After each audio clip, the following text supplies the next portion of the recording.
ಈಗ ಸೆಲೆಬ್ರಿಟಿ ಅಂದ ತಕ್ಷಣ ನಾವ್ ಒಂದ್ ಕಾಫಿ ಕುಡಿಯಕ್ ಹೋದ್ರು ಕೂಡನು ಹ್ಮ್ ಯಾವ್ದೊಂದು ರೋಡ್ ಸೈಡ್ ಅಲ್ಲಿ ಕುಡಿಯಕ್ ಹೋದ್ರೆ "ಅಯ್ಯೋ, ಹ್ಮ್ ಏನಪ್ಪ ಇದು ಸೆಲೆಬ್ರಿಟಿ ಆಗಿ ರೋಡ್ ಸೈಡ್ ಅಲ್ಲಿ ಕುಡಿತಾರೆ ಹ್ಮ್ ಅಂತಾರೆ. ಹ್ಮ್ ಅದೇ ಪಬ್ ಹೋದ್ರೆ ಹೇ ಸೆಲೆಬ್ರಿಟಿ ಬಂದಿದ್ದಾರೆ, ಪಬ್ ಹ್ಮ್ ಎಲ್ಲ ಹೋಗ್ತಾರೆ ಹಂಗೆ ಹಿಂಗೆ ಅಂತಾರೆ. ಹ್ಮ್ ಸೊ ಕೆಲವೊಂದು ಕಟ್ನಿಟ್ಟುಗಳನ್ನ ಕೆಲವೊಂದು ಹ್ಮ್ ನಾವೇ ನಮ್ಮ ಜೀವನಕ್ಕೆ ಒಂದಷ್ಟು ರೂಲ್ಸ್ ಅನ್ನ ಹಾಕೋಬೇಕಾಗುತ್ತೆ. ಹ್ಮ್ ಹ್ಮ್ ಪಬ್ಲಿಕ್ ಅಲ್ಲಿ ಹೋಗಂಗಿಲ್ಲ, ಹ್ಮ್ ಯಾಕಂದ್ರೆ ಒಂದ್ 4 ಜನ ನೋಡ್ತಿರ್ತಾರೆ. ಮತ್ತೆ ಅದನ್ನ ಸೋಷಿಯಲ್ ಮೀಡಿಯಾದಲ್ಲಿ ಹಾಕುವಂತದ್ದು, ಹ್ಮ್ ಕಮೆಂಟ್ಸ್ ಹಾಕುವಂತದ್ದು ಹ್ಮ್ ಈ ತರ. ಹ್ಮ್ ಸೊ ಈ ತರ ಕೆಲವೊಂದು as a celebrity, as hmm a ನಟಿಯಾಗಿ ಆದ್ಮೇಲೆ ನೀವು ನಿಮ್ಮ ಜೀವನದಲ್ಲಿ ಏನೆಲ್ಲ ಕಷ್ಟಗಳನ್ನ ಅನುಭವಿಸ್ತಿದ್ರ ಪಬ್ಲಿಕ್ ಅಲ್ಲಿ ಅಂತ? ಆಸ್ ಐ ಟೋಲ್ಡ್, ಇದು ನಾನು ಬಯಸದೆ ಬಂದಂಥ ಹ್ಮ್ ಫೀಲ್ಡ್. ಅಂದ್ರೆ ನಾನು ಹಿಂಗೆ ಆಗ್ಬೇಕು ಹಂಗೆ ಆಗ್ಬೇಕು ಅಂತ ಬಂದಿದ್ದಲ್ಲ, ನನ್ನ ಪಾಲಿಗೆ ಬಂತಿದ್ದು, ನಾನು ಅದನ್ನ ಸ್ವೀಕರಿಸಿದೆ. ಹ್ಮ್ ನನಗೆ ಯಾವಾಗ್ಲೂ ಇದ್ದಿದ್ದು ಒಂದು ಅಂದ್ರೆ ತುಂಬಾ ಲೋಕಿಯಾಗಿ ಬದುಕಬೇಕು, ಅಂದ್ರೆ ಯಾರಿಗೋ ನಾನು ಏನ್ ಮಾಡ್ತಿದ್ದೀನಿ ಅಂತ. ಹ್ಮ್ ನಂಗೆ ಇವಾಗ್ಲೂ ಅದೇ ಆಸೆ ಇರೋದು. ಒಂದು 10 years 20 years down the hmm line ಎಲ್ಲೋ ಸಕಲೇಶ್ಪುರನೋ ಚಿಕ್ಕಮಂಗ್ಳೂರೋ ಮೈಸೂರೋ ಎಲ್ಲೋ ಒಂದ್ ಕಡೆ ಹೋಗ್ಬಿಟ್ಟು ಹ್ಮ್ ಒಂದ್ 4-5 ಎಕರೆ ಲ್ಯಾಂಡ್ ತಗೊಂಡು ಒಂದು ಪುಟ್ಟು ಮನೆ ಕಟ್ಕೊಂಡು ನನಗೆ ಎಷ್ಟು ಬೇಕೋ ಅಷ್ಟು ತರಕಾರಿಗಳು ನಾನೇ ಬೆಳ್ಕೊಂಡು ಒಂಥರ ಯಾರಿಗೂ ಗೊತ್ತಿಲ್ಲದೆ ಇರೋ ಜೀವನ, ಈ ಹ್ಮ್ ಸೋಷಿಯಲ್ ಮೀಡಿಯಾ ಅದು ಎಲ್ಲದ್ರಿಂದನೂ ದೂರ ಇರಬೇಕು ಅಂತ ಹ್ಮ್ ಅವಾಗ್ಲೂ ನನ್ಗೆ ಅದೇ ಇದ್ದಿದ್ದು. ಬಟ್ ಏನಾಯ್ತು ಅಂದ್ರೆ ನಾನ್ ಬಂದಾಗ ಈ ಸೋಷಿಯಲ್ ಮೀಡಿಯಾ ಆಗಿರ್ಲಿ ಹ್ಮ್ ಇದೆಲ್ಲ ಇಷ್ಟೊಂದು ಪ್ರಭಾವದ ಇರ್ಲಿಲ್ಲ. ಹ್ಮ್ ಹ್ಮ್ ಹ್ಮ್ ಇವಾಗ ಜಾಸ್ತಿ ಆಗ್ಬಿಟ್ಟಿದೆ. ಸೊ ಇವಾಗ ಹೆಂಗಾಗಿದೆ ಅಂದ್ರೆ ನಾನು ಮೊನ್ನೆ ನನ್ಗ ಎಕ್ಸ್ಪೀರಿಯನ್ಸ್ ಆಯ್ತು. ನಾನ್ ನನ್ ಪಾಡಿ ಕಾರಲ್ಲಿ ಹೋಗ್ತಾ ಇದ್ದೀನಿ. ಹ್ಮ್ ಹಿಂದ್ಗಡೆಯಿಂದ ಟೂ ವೀಲರ್ ಅವ್ರು ಬಂದು ನನ್ ಗಾಡಿನ ಸ್ಕ್ರಾಚ್ ಮಾಡ್ಕೊಂಡು ಹೋಗಿದ್ದಾರೆ. ಹ್ಮ್ ನನ್ಗೆ ಆಚೆ ಹೋಗಿ ಬೈದ್ ಜಗಳ ಆಡ್ಬೋದಾ? ಹ್ಮ್ ಅಥವಾ ತಪ್ಪು ಅವ್ರದೇನೆ. ಸೊ ನಾನು ಆಚೆ ಹೋಗಿ ಅವ್ರ ಜೊತೆ ಜಗಳ ಆಡ್ಬೋದು. ಬಟ್ ನಾನೊಂದ್ 4-5 ಸತಿ ಯೋಚನೆ ಮಾಡಿದೆ. ನಾನು ಇವಾಗ ಇಳಿದ್ಬಿಟ್ಟು ಆಚೆ ಹೋಗಿ ಜಗಳ ಮಾಡಿದ್ರೆ ಜನ ನಾನೇ ಹೋಗಿ ಗುದ್ಬಿಟ್ಟಿದ್ದು ಅನ್ಕೊಂಡ್ಬಿಡ್ತಾರೆ. ಯಾಕಂದ್ರೆ ನಾನೊಬ್ಳು ಸೆಲೆಬ್ರಿಟಿ. ಹ್ಮ್ ಸೊ ನಾನ್ ಈ ತರ ತುಂಬಾ ನೋಡ್ಬಿಟ್ಟಿದೀನಿ. ಅಪೋಸಿಟ್ ಪರ್ಸನ್‌ದೇ ತಪ್ಪಿರ್ಬೋದು. ಬಟ್ ಇವ್ರು ಕುಡ್ಕೊಂಬಂದ್ ಗಾಡಿ ಓಡಿಸ್ತಾ ಇದ್ರು. ಹ್ಮ್ ಅದಕ್ಕೆ ಹೋಗಿ ಟಚ್ ಮಾಡಿದ್ರು. So it's very easy to comment on hmm people hmm like us. So ಹಾಗಾಗಿ ಆ ಒಂದು ಲಿಬರ್ಟಿ ಕಳ್ಕೊಂಡಿದೀನಿ. ಅಂಡ್ ಮೊನ್ನೆ ನನ್ನ ಫ್ರೆಂಡ್ ಬರ್ತ್‌ಡೇ ಇತ್ತು. ಹ್ಮ್ ಸೊ ನಾವೆಲ್ಲ ಒಂದ್ ಪಬ್‌ಗೆ ಹೋಗಿದ್ವಿ. ಅವಾಗೊಂದ್ ಸೆಕೆಂಡ್ ನಾನ್ ಸುತ್ತ ಹಿಂಗ್ ನೋಡ್ದೆ. ಯಾರಾದ್ರೂ ಏನಾದ್ರೂ ವಿಡಿಯೋ ಮಾಡ್ಕೊಂತ ಇದಾರಾ? ಏನ್ ಗೊತ್ತಾ? ನಾನ್ ಹೋಗಿ ಲೆಮನ್ ಜ್ಯೂಸ್ ಕುಡಿತಿರ್ತೀನಿ. ಹ್ಮ್ ಬಟ್ ಜನ ಏನ್ ಅನ್ಕೊಂತಾರ್ ಗೊತ್ತಾ? ಓ ಗುರು ಇವಳು ಎಣ್ಣೆ ಹಾಕ್ತಾಳೆ ಗುರು.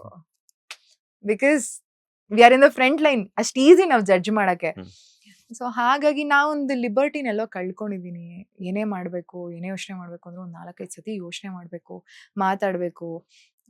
ಓಕೆ ಇದು ತಪ್ಪನ್ನ ತಪ್ಪು ಅಂತ ಹೇಳಕ್ಕೂ ನಾವು ಒಂದ್ 4 ಸತಿ ಯೋಚನೆ ಮಾಡ್ತೀವಿ ಬೀಯಿಂಗ್ ಅ ಸೆಲೆಬ್ರಿಟಿ. ಸೊ ಹಾಗಾಗಿ ಆ ಒಂದು ಥಿನ್ ಲೈನ್‌ನ ಎರೇಸ್ ಆಗ್ಬಿಟ್ಟಿದೆ ಹ್ಮ್ ಈ ಒಂದು ಫೀಲ್ಡಿಗೆ ಬಂದು. ಬಟ್ ಅದೊಂದಿದೆ hmm that's negative. But there's so much of positive.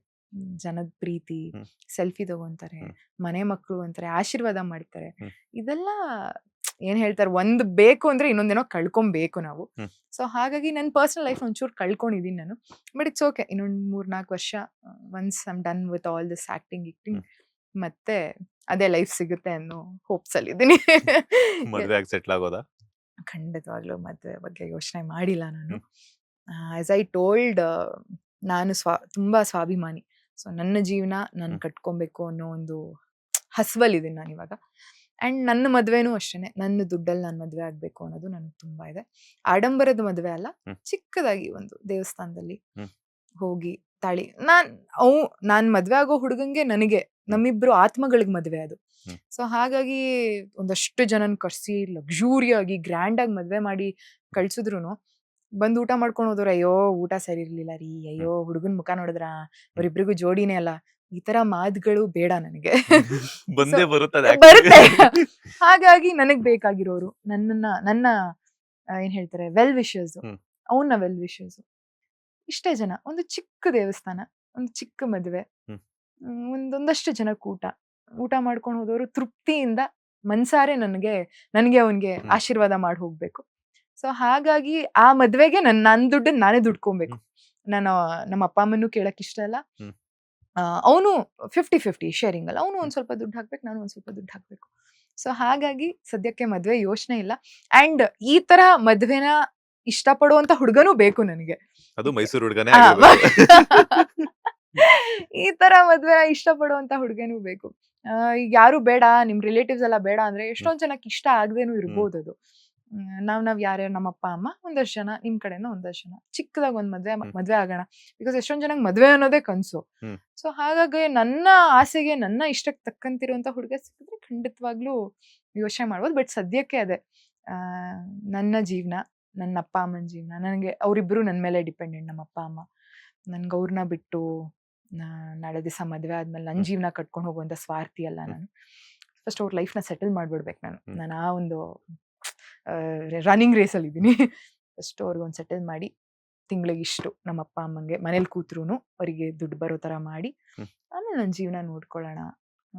So I think ನಾನು ಮಿಡಲ್ ಕ್ಲಾಸ್ ಹುಡುಗರ ಬಗ್ಗೆ ಮಾತಾಡಿದೆ. ಮಿಡಲ್ ಕ್ಲಾಸ್ ಹುಡುಗಿ ನಾನು.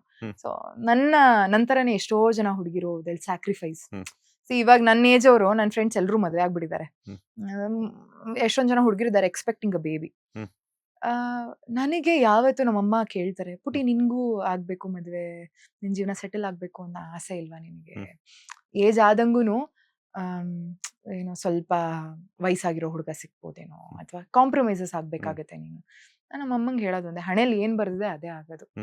ನನಗೆ 35 ವರ್ಷ ಆದ್ಮೇಲೆ ಮದ್ವೆ ಆಗ್ಬೇಕು ಅಂದ್ರೆ 35 ವರ್ಷ ಆದ್ಮೇಲೆ ಮದ್ವೆ ಆಗೋದು. ನಾನು 25 ವರ್ಷದಿಂದ ಟ್ರೈ ಮಾಡಿದ್ರು 35 ವರ್ಷಕ್ಕೆ ಮದ್ವೆ ಆಗೋದು.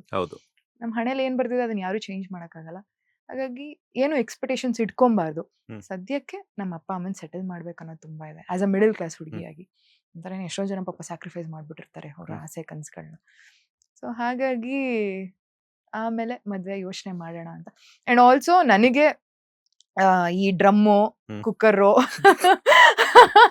ಬೆಟ್ಟದಿಂದ ತಳ್ಳೋದು ಈ ತರ ಕೇಸ್ಗಳೆಲ್ಲ ನೋಡ್ಬಿಟ್ಟು ಸ್ವಲ್ಪ ಭಯ ಆಗಿದೆ. ಸೊ ಹಾಗಾಗಿ ಅರೇಂಜ್ ಮ್ಯಾರೇಜ್ ಆದ್ರೂ ಪ್ರಾಬ್ಲಮ್ಮೇ. ಅರೇಂಜ್ ಮ್ಯಾರೇಜ್ ಆದ್ರೆ ಬೆಟ್ಟದಿಂದ ಬಿಚ್ಚಾಯ್ತೀವಿ, ಲವ್ ಮ್ಯಾರೇಜ್ ಆದ್ರೆ ಕುಕ್ಕರಲ್ಲಿ ಕುಸ್ ಅಂತ ಬಾಯ್ಲ್ ಆಗ್ತೀವಿ. ಸೊ ಹಾಗಾಗಿ ಯಾವ್ದು ಮದ್ವೆ ಆಗೋದು, ಸೋಲ್ಮೇಟ್ ಹಿಂಗ್ ಹುಡ್ಕೋದು, ಇವತ್ ಹಿಂಗಿರೋರು ನಾಳೆ ದಿವಸ ಏನಾದ್ರು ಮಾಡ್ಬಿಡ್ತಾರೆ ಅನ್ನೋ ಭಯನೂ ಇರುತ್ತೆ ಅಲ್ವಾ. ಹಾಗಾಗಿ ರಾಂಗ್ ಡಿಸಿಷನ್ ತಗೊಂತ ಇಲ್ಲ, ಅರ್ಜೆಂಟ್ ಮಾಡ್ತಿಲ್ಲ ನನ್ನ ಮದ್ವೆಗೆ, ಆರಾಮಾಗಿ ನಿಧಾನಕ್ಕಾಗೋಣ ಅಂತ. ಲೇಟೆಸ್ಟ್ ಹಾಗೂ ಇಂಟ್ರೆಸ್ಟಿಂಗ್ ಸುದ್ದಿಗಳಿಗಾಗಿ ಬಾಸ್ ಟಿವಿ ಕನ್ನಡ ಚಾನೆಲ್ನ ಸಬ್ಸ್ಕ್ರೈಬ್ ಮಾಡಿ, ಹಾಗೆಯೇ ಬೆಲ್ ಐಕಾನ್ ಪ್ರೆಸ್ ಮಾಡಿ. ಇದರ ಜೊತೆಗೆ ಫೇಸ್ಬುಕ್, ಇನ್ಸ್ಟಾಗ್ರಾಮ್, ಎಕ್ಸ್ ನಲ್ಲೂ ಮಿಸ್ ಮಾಡದೆ ಫಾಲೋ ಮಾಡಿ.